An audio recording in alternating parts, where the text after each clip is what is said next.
So this is the final render for the scene, um, but over in Maya, I've got the camera roughly in the same position, um, and you'll notice if I bring up this one here, the render view, to look at how the scene is, you can see this render is very grainy compared to the one here, the final render. If I just switch between them like this, you can see that's very crisp. Like these regions here, where the shadows come into play, you can see how grainy it is, and when I go over to the final render, you can see it's much improved. So that's all down to the anti-aliasing, and this is the render globals, the render settings for the scene. You can see that I'm rendering the camera, which if I go here, under panels, under perspective, you can look through the perspective camera. That's the whole scene there. So the outside of the building's not very polished. You know, the geometry's pretty bad, but inside it is what's important. So you've got to tell the render settings dialog box which camera to render, which is camera 1. And you can move that about. Actually, if I show in this view here, let's go to perspective again. Are we in perspective? Yeah, we are.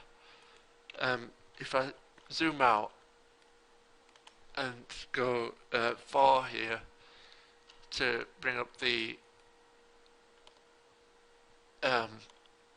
wireframe mode, this is the camera here. You can see it's just by the edge, but sort of where the wall might be, where the wall might be in the kitchen over here, way over there. If I just hit F to frame up and then zoom out, that's the top view.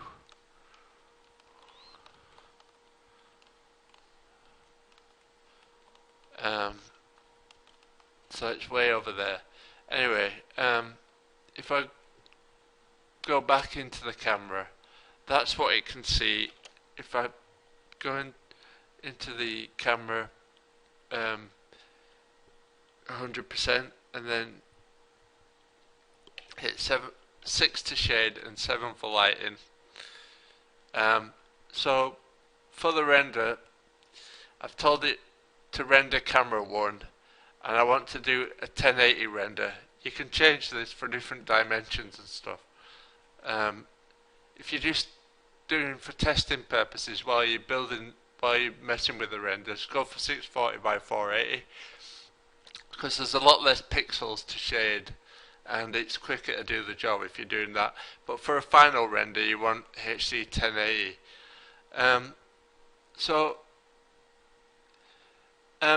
In order to improve the final look here, because you can see it's all grainy, what we need to do is look at the anti-aliasing quality. You can see we're using adaptive sampling. It's at least 1 sample per pixel, at most 16. But actually, if we change that over to fixed sampling and do exactly 16 samples per pixel, that's a longer algorithm for the machine to compute, and it produces a nicer effect. So just to show that quickly, if I go into the full screen mode and select a region, like this area is pretty good here, where you can see this grainy effect everywhere. So I'll select a pretty big region here,